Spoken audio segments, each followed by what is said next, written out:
G'day, welcome back to another video. This is going to be a shorter review than the review that I posted earlier of the chainsaw, the Ego CSX 3000, Arborist top handle chainsaw by Ego. And if you haven't seen the original video that I've posted, go check that out.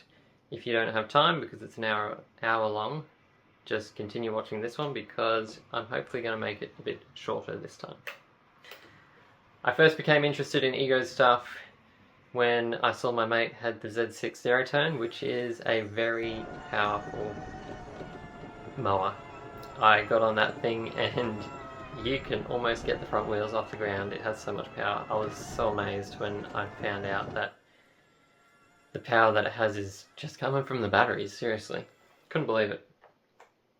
So I went looking around and they had this chainsaw. And I was looking at the stats and I'm like, mate, that seems very capable. So I reached out to Ego and they sent me one. So here it is. It's had some use because I've already done a review with it and it looks better than what it does in the pictures. And it's not too heavy. It comes in at 3.5 kilos with the without the battery and lanyard, which is lighter than the 201T, the STIHL 201T. Apparently this is equivalent to a 35cc chainsaw. Now I will be testing that. I didn't test it out in the review, but I will be testing that this time round with the 35cc chainsaw. Now, the great thing about this is that it has metal dogs. If you don't have metal dogs on your arborist saw, it's frustrating, believe me. I've spent most of my career, which is about 2.5 years, without metal dogs on the arborist saw, and it's a pain because I only have a 194T, not the 201. So, apart from metal dogs, it has captive bar nuts, another amazing thing that every chainsaw should have. 20 meters per second chain speed, and the chain is 1.1 mil. Obviously a variable trigger, which is great, and the trigger is actually made out of metal, I believe. Slightly different to get used to with the little tab you have to push up, but that's okay. And it has adjustable oiling, which is perfect, which is what you want. IPX rating of 5. Which is the water resistance rating. And it not only has a clutch on the outside, but it also has the sensor clutch as well. Sensor brake. So the other thing I've noticed as well is that it doesn't use power when you have it turned on, only when you press the trigger, which is really good. There's no lights that turn on or anything until you press the trigger. So it's actually not using power.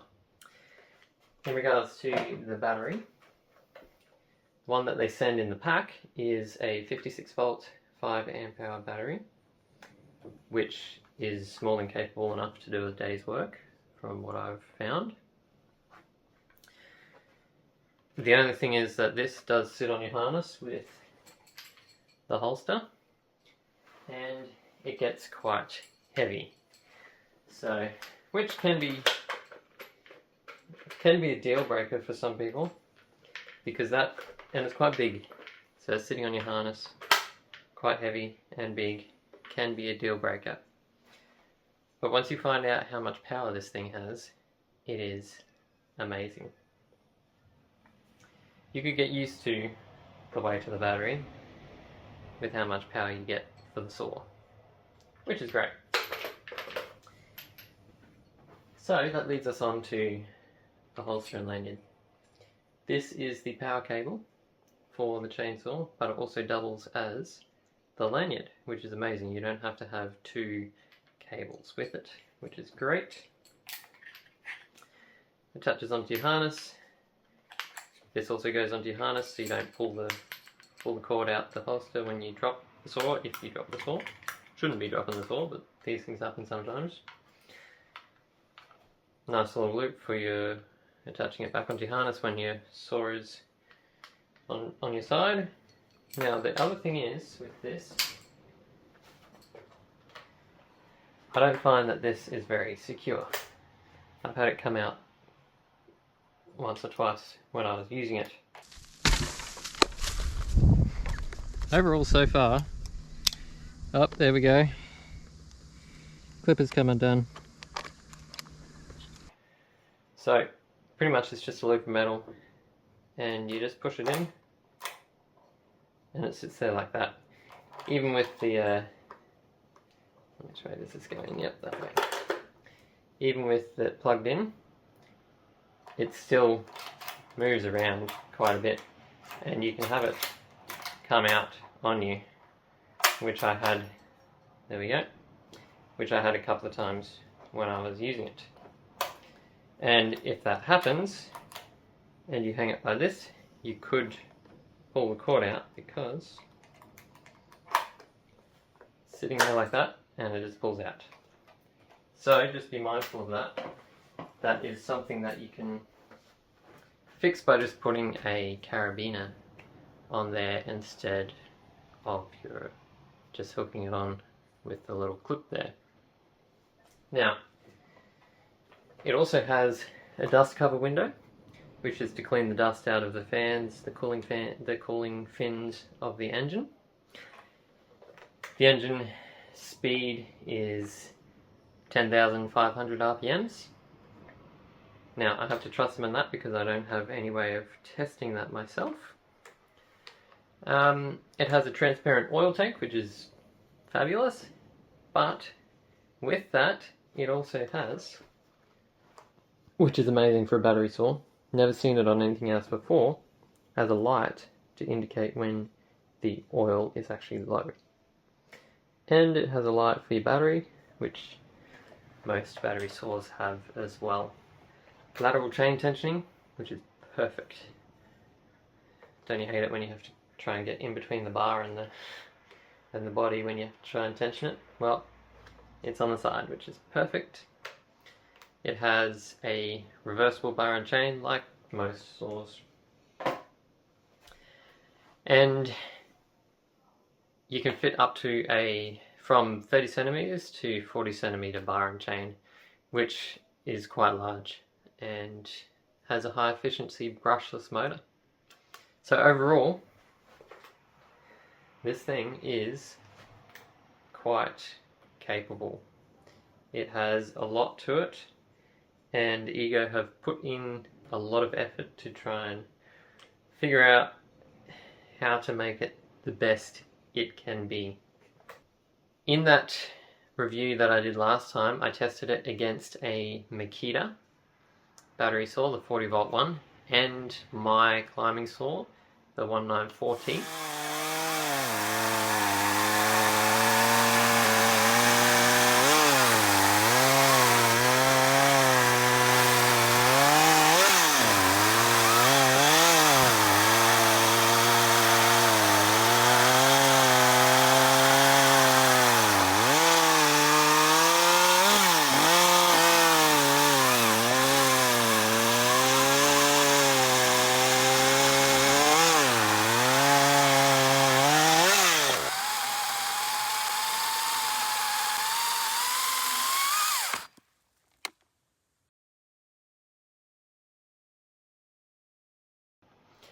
Obviously, the Ego won in those tests because it is equivalent to a 35cc chainsaw, where the other two are just 30cc's. So I'll test out with a 35cc chainsaw, just so I can get an even, fair comparison on that. I tested it on some chaps as well. Now these were chaps that have been worn quite a lot. For a good everyday work for 6 months. Full throttle, jam it into the chaps, and it stopped. It didn't stop as fast as what I thought it would, but I've never put a chainsaw onto chaps before. It stopped and didn't go through. There was a little friction mark only because it was on timber, so it wasn't your flesh. It kind of stopped a little bit, but it didn't go through, which is amazing. It means that it is a safe saw. If you accidentally hit your leg, you are not going to cut it off, which is a plus. Bore cutting, absolutely amazing. This saw, when you're bore cutting, obviously you're pushing in with the tip of the bar, and it puts a lot of stress and strain on the saw itself. This thing, you push and it goes. Like, it just goes straight in. I had a hard time bogging this thing out. I bogged it out a couple of times, but it was having a hard time. I was cutting hardwood, bar length size, and it was just powering through. But anyway, to make it not too long, here's some clips of the Ego being used.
Oh,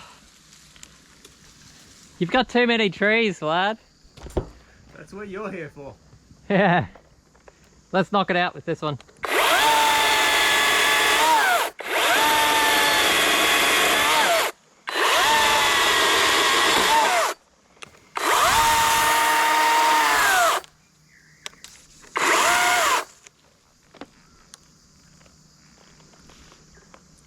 Wood chips in the eye. That's what you're supposed to have safety glasses for, right?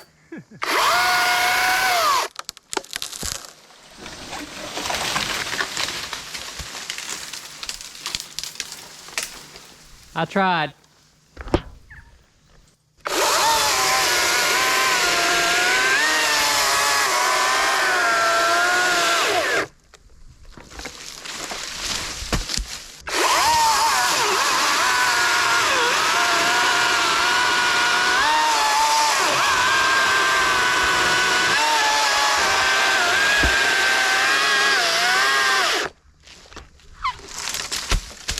Nice. That was pretty much full bar length, guys. Next we have the test between the Ego and the 201T.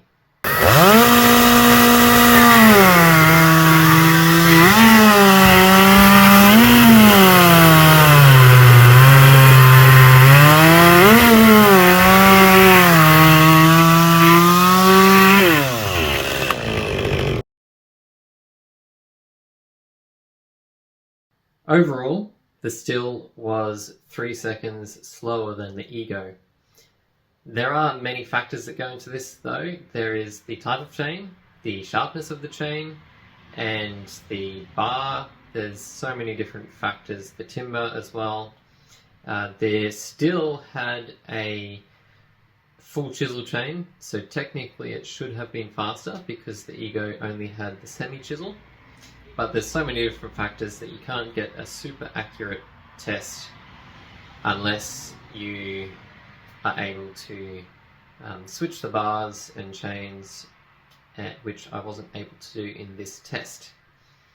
So, in the end, the Ego is, in my tests, are slightly faster, but 3 seconds it's not really that much. It definitely is comparable to a 201, which is what they say it is. So, thanks for watching. All the links are in the description below. Consider subscribing, like if you like the video, and I'll catch you in my next video.